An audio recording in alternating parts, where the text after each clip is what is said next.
नींद जीवन का सबसे गहरा रहस्य है। क्या कभी आपने सोचा कि नींद में आप कहां होते हैं? आपका शरीर तो बिस्तर पर लेटा है, लेकिन आप कहां हैं? वो कौन है आपके भीतर जो रात भर भटकता है? कभी डरता है, कभी भागता है, कभी रोता है, कभी हंसता है, और कभी किसी ऐसी दुनिया को भी देख लेता है जिसका इस वास्तविक दुनिया से कोई संबंध दिखाई नहीं देता। सपनों की दुनिया, एक ऐसी जगह जहां तर्क काम करना बंद कर देता है, जहां समय सीधा नहीं चलता, जहां सब कुछ बिखरने लगता है, जहां वास्तविकता का मखौटा उतरने लगता है। वहां आप ऐसे लोगों से मिलते हैं जो वर्षों पहले मर चुके हैं। ऐसे स्थान पर पहुंच जाते हैं जिसे आपने जीवन में कभी नहीं देखा।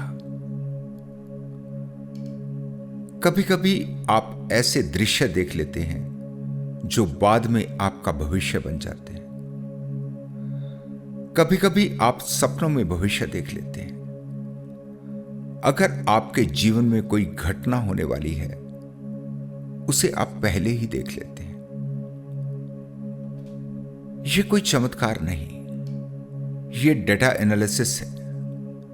यह आपके अचेतन मन की क्षमता है कि आपके जीवन में जो भी हो रहा होता है, जिसे समझने में आपका चेतन मन सक्षम नहीं है, उसे आसानी से आपका अचेतन मन समझ लेता है और फिर एक कहानी के रूप में आपके सपनों में उसे दिखा देता है। यह ठीक किसी कंप्यूटर जैसा है।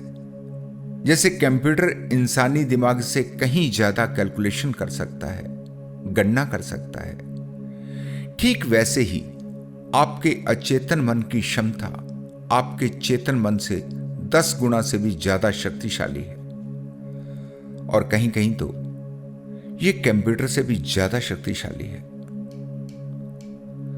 अमेरिका के पूर्व राष्ट्रपति अब्राहम लिंकन ने अपनी मौत से कुछ दिन पहले अपने सपने में अपनी मौत को देख लिया था। उन्हें एक रात सपना आया कि व्हाइट हाउस में एक ताबूत रखा है और लोग वहां रो रहे हैं। सपने में उन्होंने एक सैनिक से पूछा कि लोग क्यों रो रहे हैं, कौन मर गया?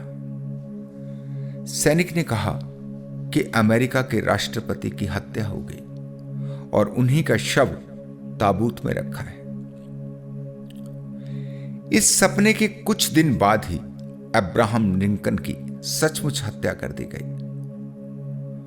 बहुत से लोग इसे भविष्य देखने वाला सपना कहेंगे, लेकिन इसके पीछे बहुत कुछ छुपा है। अब इसी घटना को दूसरे तरीके से देखें। किसी भी बड़ी साजिश की तैयारी कोई एक दिन में नहीं होती। बहुत दिनों से बहुत ही सूक्ष्म स्तर पर बहुत सी घटनाएं घट रही होती हैं। लोगों के व्यवहार बदलते हैं, उनके बोलने का अंदाज बदलता है, चेहरों के भाव बदलते हैं, आसपास का तनाव बदलता है। ऐसे हजारों संकेत जिन्हें हमारा चेतन मन पकड़ नहीं पाता, क्योंकि चेतन मन बहुत सीमित है। वो केवल वही देख पाता है जिस पर सीधा ध्यान जाता हो, लेकिन अचेतन मन हर चीज को रिकॉर्ड करता है। हर चेहरा, हर आवाज, हर असामान्य हरकत, हर सूक्ष्म संकेत, फिर वो सबको जोड़कर एक गहरा विश्लेषण करता है। लिंकन का अचेतन मन उन्हीं अदृश्य संकेतों को महसूस कर रहा होगा जो आने वाले खतरे की ओर इशारा कर रहे थे। लेकिन यह प्रक्रिया चेतन मन में नहीं चल रही थी, इसलिए वो सीधी जानकारी बनकर सामने नहीं आई। वो एक कहानी बनकर सपने में आई और यही सभी के साथ होता है। कई बार आपको अचानक किसी व्यक्ति से अजीब सी बेचैनी होने लगती है। कई बार बिना कारण लगता है कि कुछ ठीक नहीं, लेकिन चेतन मन उसे समझ नहीं पाता। आप कहते हैं कि मन आज कुछ ठीक नहीं, लेकिन क्यों? कोई कारण भी दिखाई नहीं देता। फिर वही चीज सपनों में कहानी बनकर सामने आने लगती है। अब सोचो, अगर आप अपने सपनों को केवल बकवास कह के टाल देते हैं, तो क्या आप कभी स्वयं को समझ पाओगे? नहीं, क्योंकि सपने सिर्फ तस्वीरें नहीं हैं, सिर्फ चित्र नहीं है, वे आपके भीतर छुपे हुए सच की आवाज है। दिन में आपका चेतन मन सक्रिय रहता है, वही मन जो आपको सामाजिक बनाता है, सभ्य बनाता है, वही मन जो आपको झूठ बोलना सिखाता है। लेकिन रात में जब चेतन मन सो जाता है, तब भीतर का असली संसार जागता है, अचेतन। वहीं छुपे हैं आपके डर, आपकी इच्छाएं, आपकी कुंठाएं, आपकी अधूरी प्यास, आपके दबे हुए घाव, और वहीं छुपा है आपका असली चेहरा। इसीलिए सपनों को समझना सिर्फ सपनों को समझना नहीं, यह स्वयं को समझने की शुरुआत है। मैं कौन हूं, इस प्रश्न का पहला द्वार, पहला रास्ता सपनों की दुनिया से होकर गुजरता है। क्योंकि सपने में आप वैसे नहीं होते जैसे दुनिया आपको देखती है। आप वैसे होते हैं जैसे आप वास्तव में हैं। आज हम उसी रहस्यमय यात्रा पर निकलेंगे, जहां सपना केवल सपना नहीं रहेगा, बल्कि आपके भीतर छुपे हुए व्यक्ति का आईना बन जाएगा। अपना हेडफोन लगा लें और आंखें बंद कर लें, ताकि इस रहस्यमय यात्रा का आप आनंद ले सकें और गहरे ध्यान में प्रवेश करके स्वयं को जानने की कला सीख सकें। आप चाहें तो वीडियो को लाइक कर दें और चैनल को सब्सक्राइब करके बेल के बटन को भी ऑन कर लें, ताकि आपको ऐसी ही ज्ञानवर्धक वीडियोस मिलती रहें।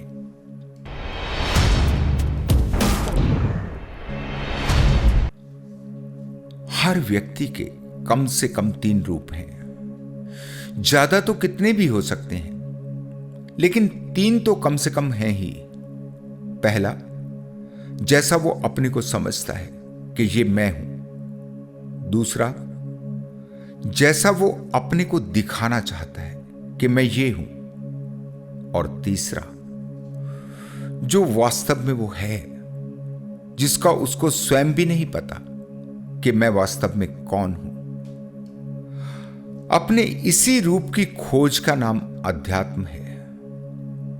अध्यात्म कोई परमात्मा की खोज नहीं, अध्यात्म स्वयं की ही खोज है। अध्ययन आत्म, अपना ही अध्ययन। आप वास्तव में कौन हैं, क्या हैं, क्यों हैं?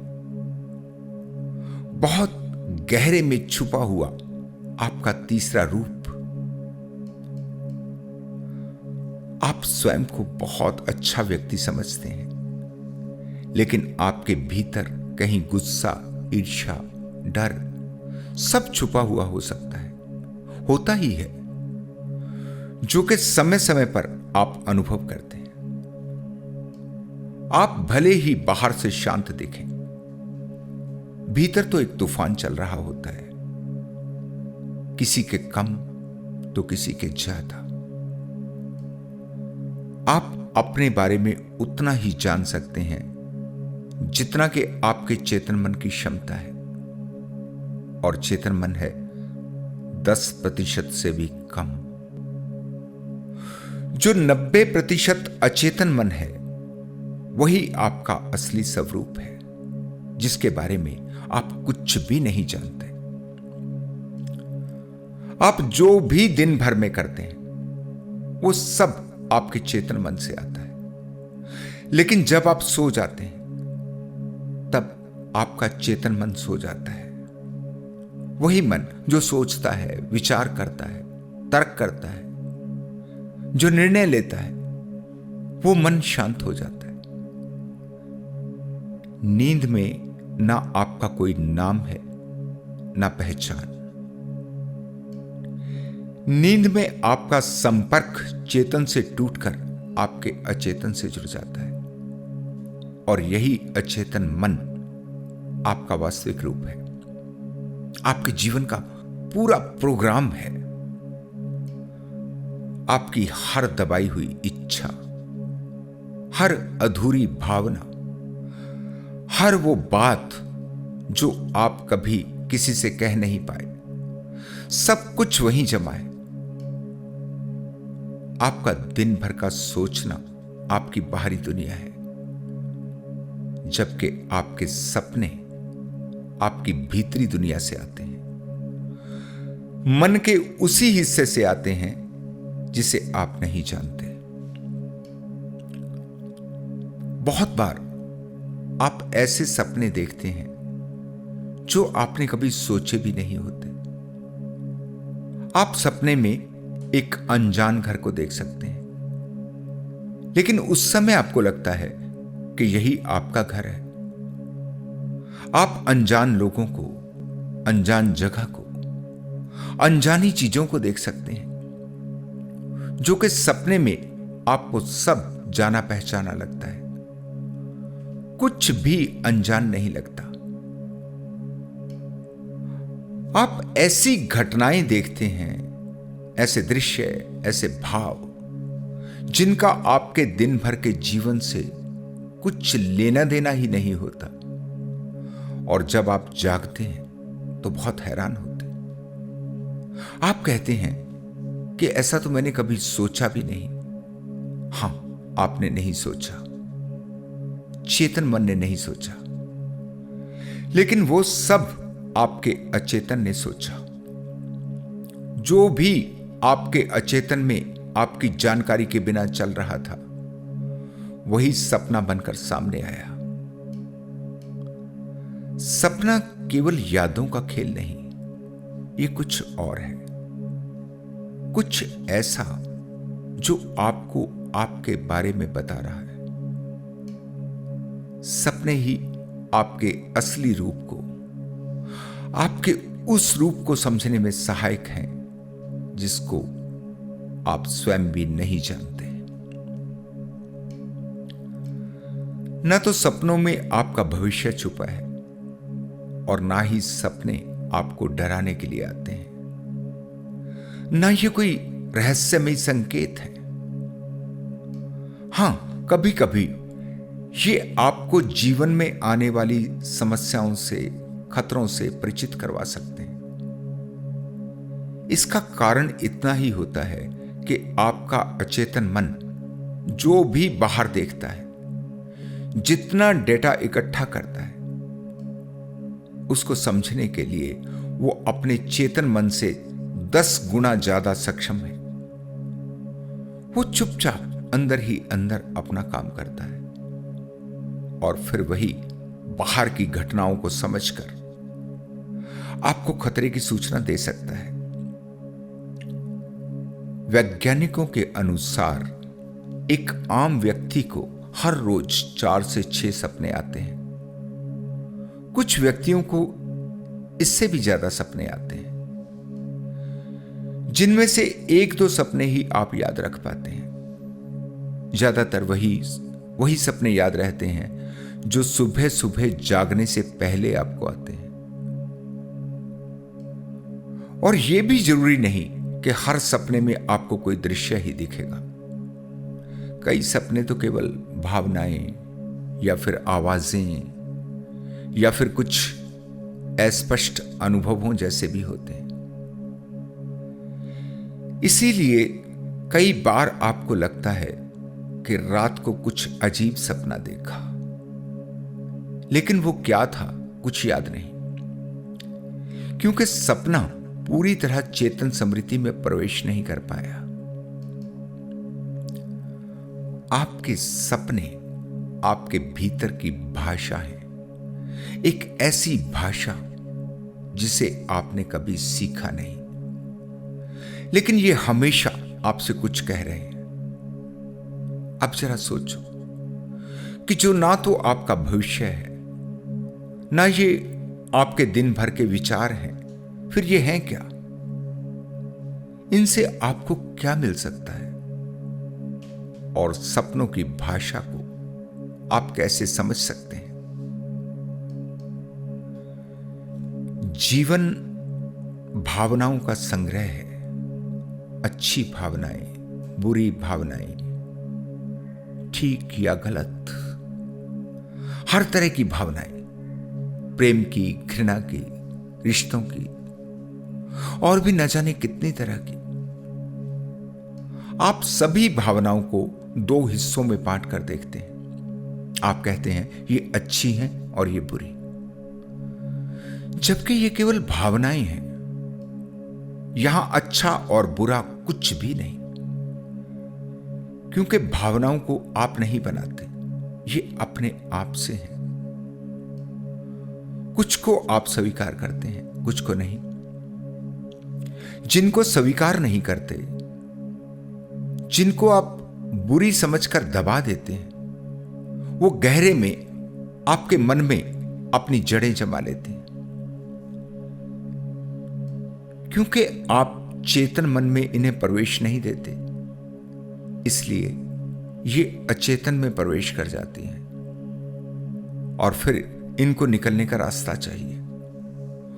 वो रास्ता आपके सपने हैं। अच्छा और बुरा आपके चेतन मन की भाषा है।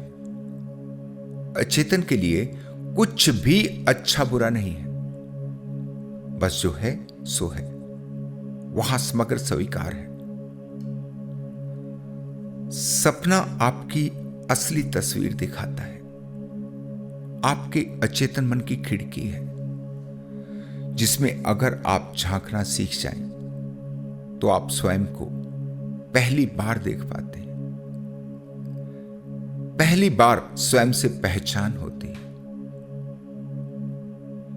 कितनी ही वीडियो आपको मिल जाएंगे जो सपनों के बारे में बता रहे हैं, जो कहते हैं कि अगर ऐसा सपना आया तो आपका कुछ अच्छा होने वाला है, अगर वैसा सपना आया तो कुछ बुरा होने वाला है। उलझा रहे हैं और भ्रम में डाल रहे हैं। आपको कहीं ना कहीं डराया जा रहा है। शायद ही कोई कहता हो कि आप सपनों से स्वयं को जान सकते हैं। सपना आपको बताता है कि आपके भीतर क्या चल रहा है। अगर आपको बार बार डरावने सपने आते हैं तो इसका यह अर्थ नहीं कि आपके साथ कुछ बुरा होने वाला है। इसका अर्थ है कि आपके भीतर कहीं डर दबा हुआ है। अगर आपको गुस्से के सपने आते हैं तो ये खबर देते हैं कि आपने अपने क्रोध को भीतर दबाया है। जहां सहज रूप से क्रोध निकल जाना चाहिए था, आपने रोक लिया, उसे दबा दिया। जो लोग काम वासना को दबाते हैं, जो जबरदस्ती ब्रह्मचर्य का पालन करते हैं, उनके सपनों में कामुकता ही मिलेगी।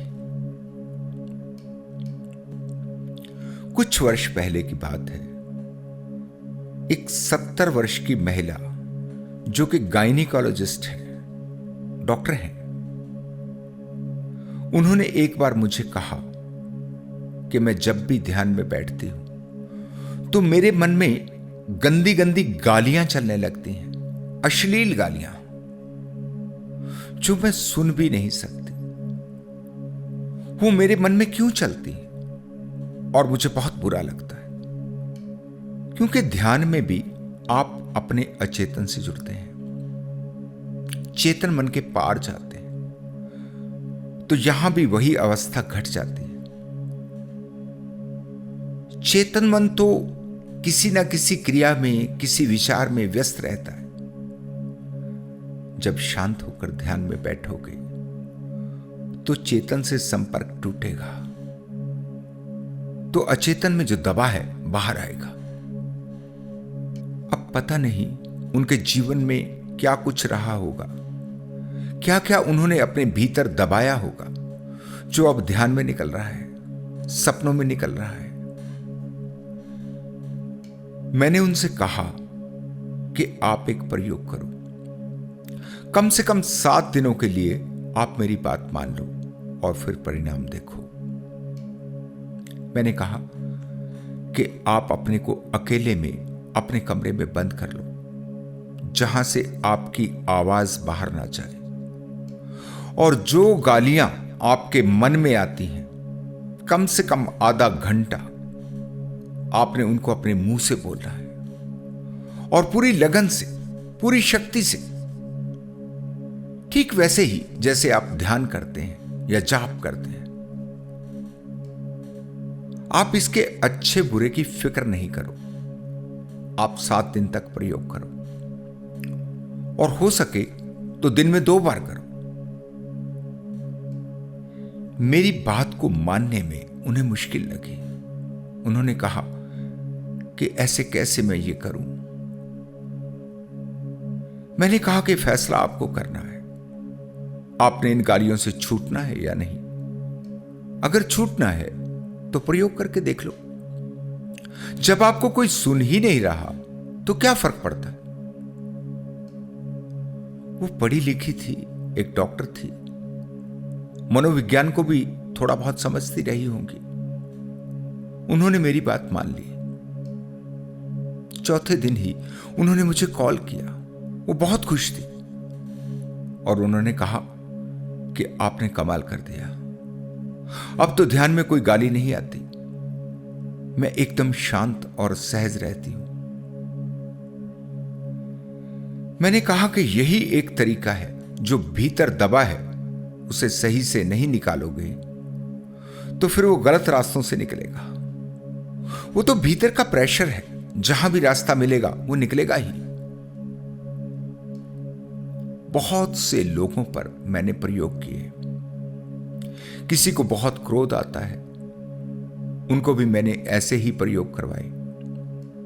उनसे कहा कि अपने को कमरे में बंद करो और अपने बिस्तर पर अपने तकिए को या अपने बिस्तर पर अपने पूरे क्रोध को पूरी शक्ति से निकालो। तकिए को गालियां दो, मारो, पीटो, रोको मत अपने को। क्रोध एक ऊर्जा है, उसे सही रास्ते से निकलने का मार्ग दो, नहीं तो वो ऊर्जा आपके जीवन को खराब कर देगी, आपकी शांति को नष्ट कर देगी। आप अपने दमन के कारण, अपनी इच्छाओं को दबा लेने के कारण कितनी ही बीमारियों को निमंत्रित कर लेते हैं। मन दूषित होता है तो बीमारियों का घर बन जाता है। पहले मन की बीमारियां और फिर वहीं से पैदा होती हैं तन की बीमारियां। एक व्यक्ति किसी ऑफिस में चपरासी का काम करता था। उसे अपने बॉस पर बहुत गुस्सा आता। उसका मन करता कि वो अपने बॉस को अपने जूते से पीटे, उसके सिर पर जूता मारे। बार बार उसे बॉस पर गुस्सा आता और उसका हाथ जूते की तरफ जाने लगता। बड़ी मुश्किल से वो अपने को रोकता, क्योंकि पता था कि ऐसा कुछ कभी हो गया तो फिर नौकरी तो गई हाथ से। डर भी लगता था। छोटा सा शहर, सारे शहर में खबर फैल जाएगी कि बॉस को जूता मारा, तो कहीं और भी नौकरी नहीं मिलेगी। वो जितना जितना अपने पर कंट्रोल करने की कोशिश करता, उतना ही अपने को संभालना मुश्किल होता जाता। मन अशांत रहने लगा। बीपी की, ब्लड प्रेशर की बीमारी हो गई। हालत यहां तक आ गई कि उसे लगने लगा कि वो जल्दी ही अपना आपा खो बैठेगा और फिर सब खराब हो जाएगा। अब क्या करें? मन में हमेशा जूते का ही ख्याल आता। बस यही मन करता कि जूते से मारूं।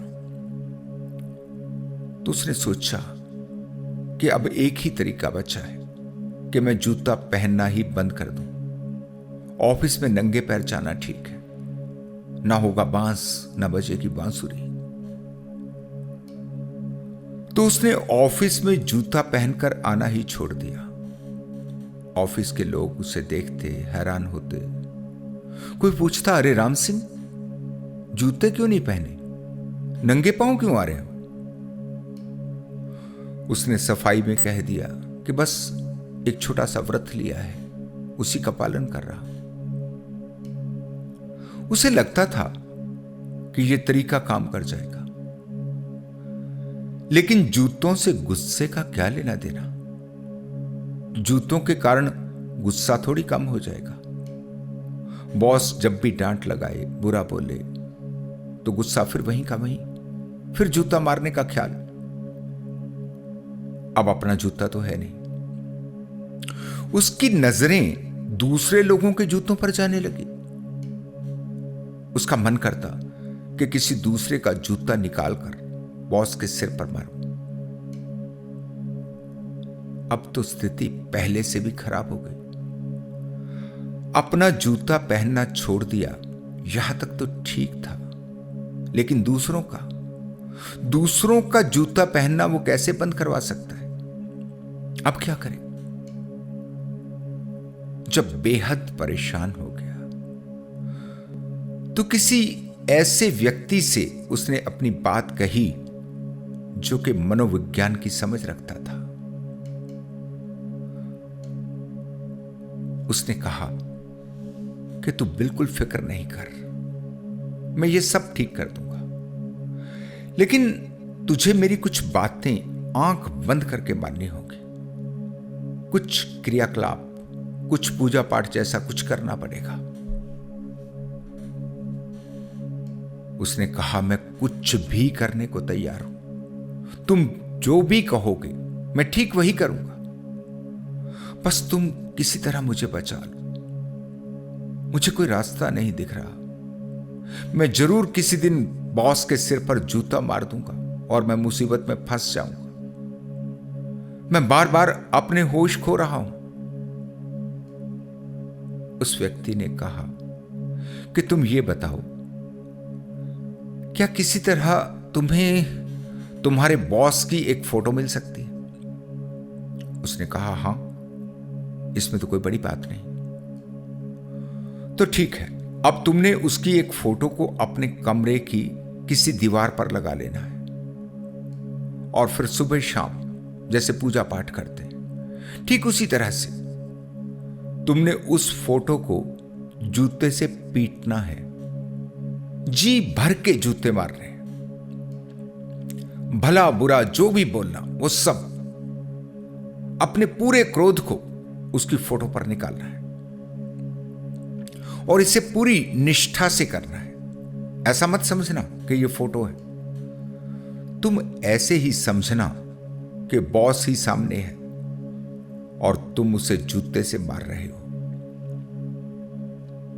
उसने कहा कि इससे क्या होगा, लेकिन यह सुनते ही कहीं मन में कुछ आनंद भी आया, कुछ शांति पैदा हुई। उसे लगा कि हां, तरीका तो ठीक है, धुन के रख दूंगा। अपने कमरे में बॉस की फोटो लगाई और ऑफिस जाने से पहले और आने के बाद जूतों से पिटाई शुरू कर दी। 2-4 दिन में ही उसने देखा कि मन शांत रहने लगा। अब ऑफिस में गुस्सा आना बहुत कम हो गया। और 15 दिन गुजरे तो जूते मारने में भी वो नफरत नहीं बची। धीरे धीरे मन में बदलाव आने लगा। 1 महीने में तो कमाल हो गया। उसे अपने व्यवहार पर शर्मिंदगी आने लगी। उसे लगने लगा कि जितना मैं बॉस को पीट रहा हूं, इतना बुरा भी नहीं बॉस। ये कुछ ज्यादा ही हो रहा है। ऑफिस में उसका व्यवहार बदल गया। जब उसका व्यवहार बदला तो बॉस का भी व्यवहार बदलने लगा। अब अंदर एक अपराध बोध, उसके कारण वो बॉस का कुछ ज्यादा ही ख्याल रखने लगा। एक दिन बॉस ने पूछा कि राम सिंह, ये क्या चमत्कार हो गया? तुम तो पूरे बदल गए हो। मैं तो तुम्हें बहुत बुरा समझता था, लेकिन तुम तो यार बहुत अच्छे हो गए। ये ऐसा परिवर्तन तुम में आया कैसे? तुम्हारी तो आंखों में नफरत दिखाई देती थी। ये करिश्मा हुआ कैसे? राम सिंह बोला कि सर ये ना पूछो, ये बता दिया तो सब गड़बड़ हो जाएगा। बस इतना ही कहना चाहता हूं कि एक समय मैं भी आपको बहुत बुरा समझता था, लेकिन अब पता चला कि आप बहुत अच्छे हैं। आप समझ सकते हो कि इस राम सिंह के सपने कैसे रहे होंगे। निश्चित ही न जाने कितनी बार इसने अपने ही सपनों में अपने बॉस की धुलाई की होगी। अपने मन को समझना सीखो, अपने सपनों को समझना सीखो, और इसे आपके सिवा कोई दूसरा समझ ही नहीं सकता, क्योंकि अपने चेतन को आप जानते हैं और सपनों में अचेतन से मिलते हैं। तब जब सपनों पर पूरी तरह ध्यान दोगे तो सब समझ में आएगा। मनोविज्ञान में सिगमंड फ्राइड ने भी यही कहा है कि सपने आपकी दबाई हुई इच्छाओं का रूप हैं। जो इच्छाएं आप दिन में जी नहीं पाते, जो भावनाएं आप स्वीकार नहीं कर पाते, वही अलग अलग रूप बनाकर आपके सपनों में प्रकट होती। एक और मनोविज्ञानी हुए कार्ल युंग। उन्होंने कहा कि सपने अचेतन मन का संदेश हैं। वो केवल इच्छाएं नहीं, बल्कि आपके पूरे व्यक्तित्व की छाया है। आपका वो हिस्सा है जिसे आप देखना नहीं चाहते। आज का विज्ञान जानता है कि जब आप सोते हो तो आपका दिमाग काम करना बंद नहीं करता, बल्कि वो और ज्यादा गहराई से काम करना शुरू कर देता है। वो दिन भर के अनुभवों को, भावनाओं को और आपकी यादों को एक जगह जोड़ता है, समझता है और प्रोसेस करता है। विज्ञान हो या मनोविज्ञान या फिर अध्यात्म, तीनों अपनी अपनी भाषा में एक ही बात कह रहे हैं कि सपना कोई साधारण चीज नहीं। सपना आपके भीतर चल रही प्रक्रिया है। विज्ञान इसे डाटा प्रोसेसिंग कहता है। मनोविज्ञान इसे अचेतन का संदेश कहता है और अध्यात्म इसे स्वयं को जानने का माध्यम कहता है। तीनों का इशारा एक ही दिशा में है, आपके भीतर।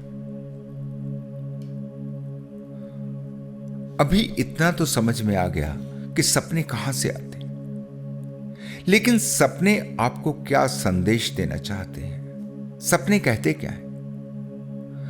सपना कभी सीधे सीधे नहीं बोलता, वो केवल संकेत देता है। वो एक कहानी बनाकर आपको दिखाता है।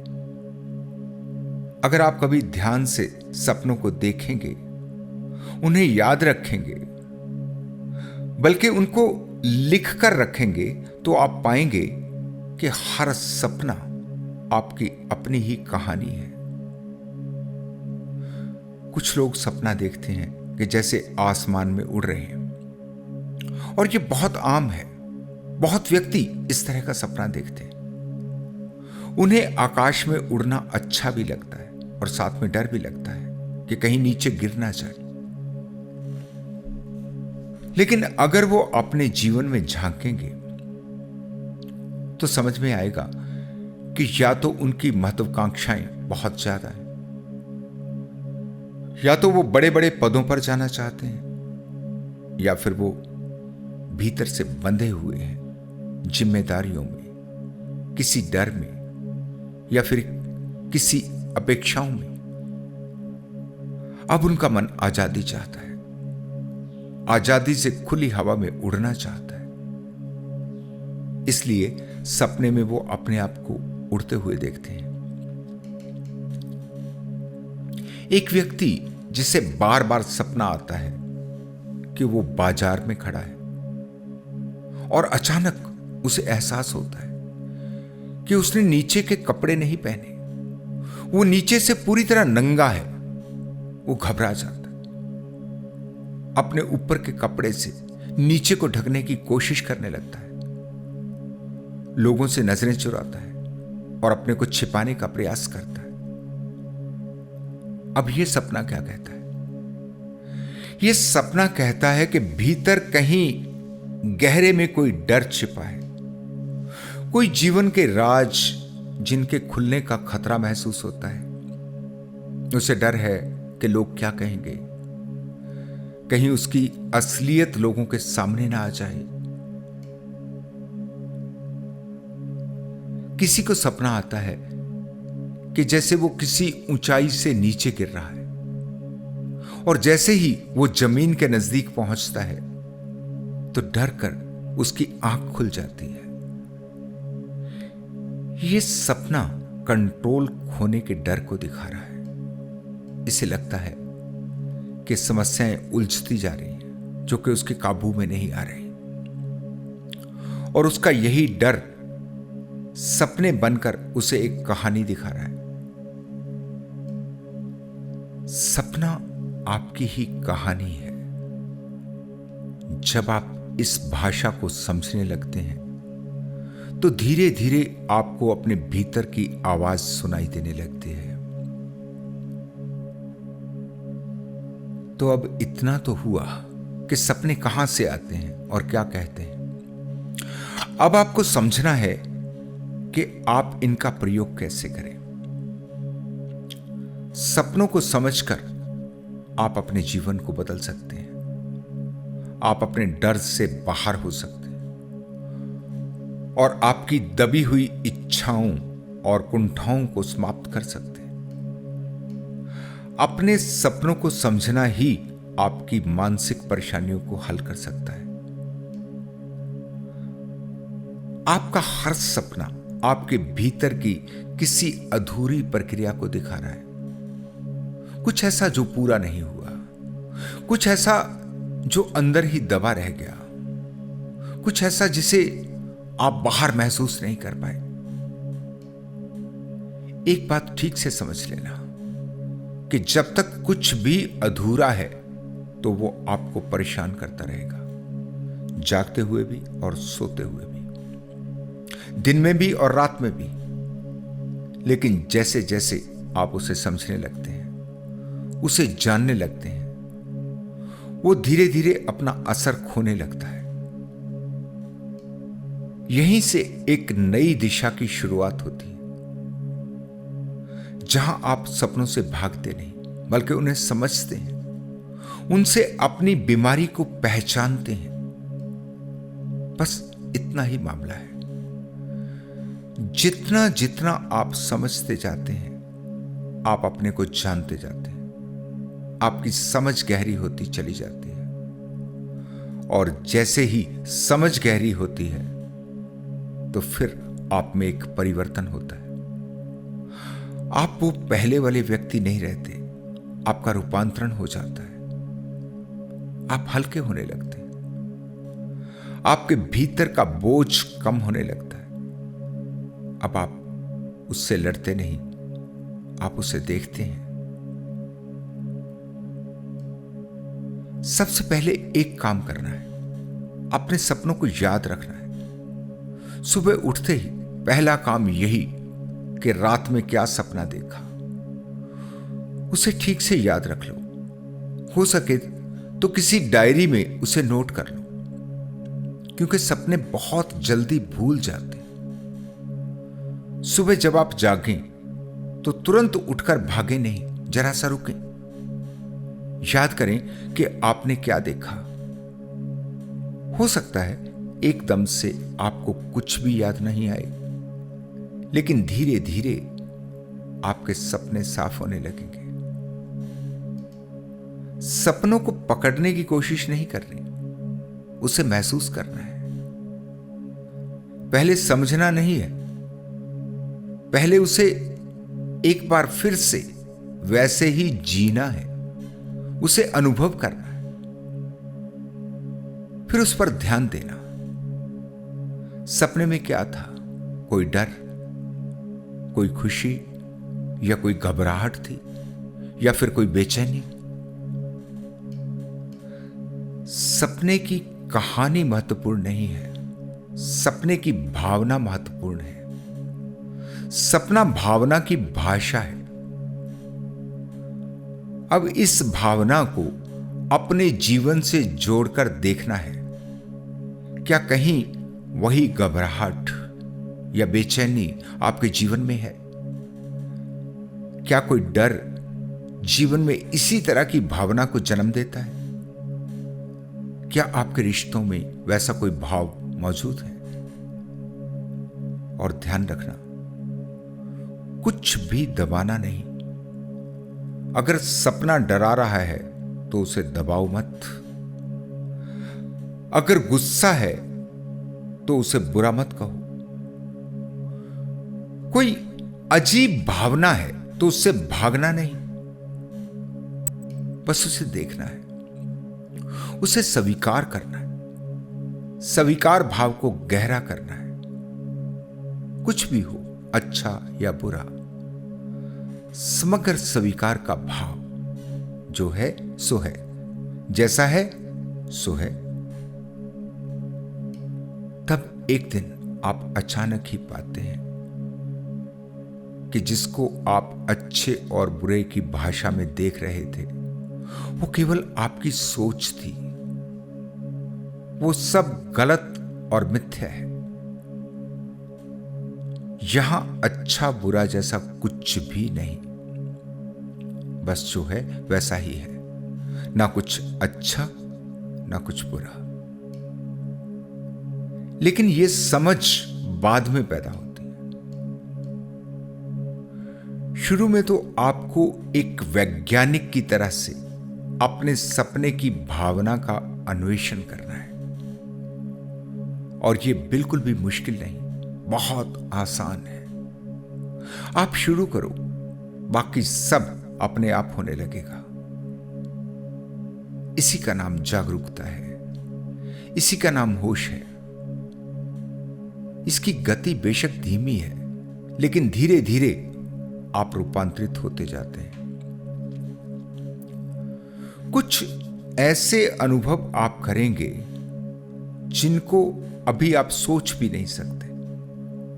सपना और आप, सपना कोई अलग चीज नहीं, सपना आप ही हैं। सपना आपका ही वो हिस्सा है जिसे आप कभी देख नहीं पाए, जिसे आप स्वीकार नहीं कर पाए, जिससे आपने नजरें चुराई, जो आपने छुपा दिया, दबा दिया। दिन में तो आप चेतन मन के हवाले हैं। आप तय करते हैं कि क्या सोचना है और क्या नहीं सोचना, क्या कहना है, क्या नहीं कहना। आपका प्रयास होता है अपने पर पूरा नियंत्रण रखना, लेकिन रात में नींद में यह नियंत्रण नहीं रहता। तब आपका असली स्वर बाहर आने लगता है। सपना कभी झूठ नहीं बोलता। वो उलझा हुआ हो सकता है, किन्हीं प्रतीकों में हो सकता है, लेकिन झूठ नहीं होता। अब फैसला आपको करना है कि क्या आप अपने जीवन को बदलना चाहते हैं। अगर चाहते हैं तो अपने सपनों को ध्यान से देखना और समझना शुरू करें। आपको अपने ही भीतर वो हिस्से मिलेंगे जिनसे आज तक आप बचते रहे। आप अपनी उन गहराइयों को देखने में समर्थ हो जाएंगे जिनका कि आज आपको जरा सा भी ख्याल नहीं। आप उतने नहीं हैं जितना कि आप अपने को समझते हैं। आपके भीतर अनंत गहराई है, आपके भीतर अनंत क्षमताएं हैं, ऐसी शक्तियां हैं जिनको आप बाहर खोजते रहे। सब आपके भीतर ही है। आप देखना तो सीखो। आपके जीवन में एक गहरी शांति छा जाती है। जीवन से भागकर नहीं, जीवन को जानकर ही सीखा जाता है। आप अपने असली रूप से परिचित हों, आपके जीवन में आनंद और शांति हो। आप अपनी शक्तियों को जानकर अपने जीवन में उनका उपयोग करें और अपने लक्ष्य को प्राप्त करें। इसी मंगल कामना के साथ मैं आज आपसे विदा लेता हूं। आप आज के 5 मिनट के संगीत पर ध्यान करें। धन्यवाद।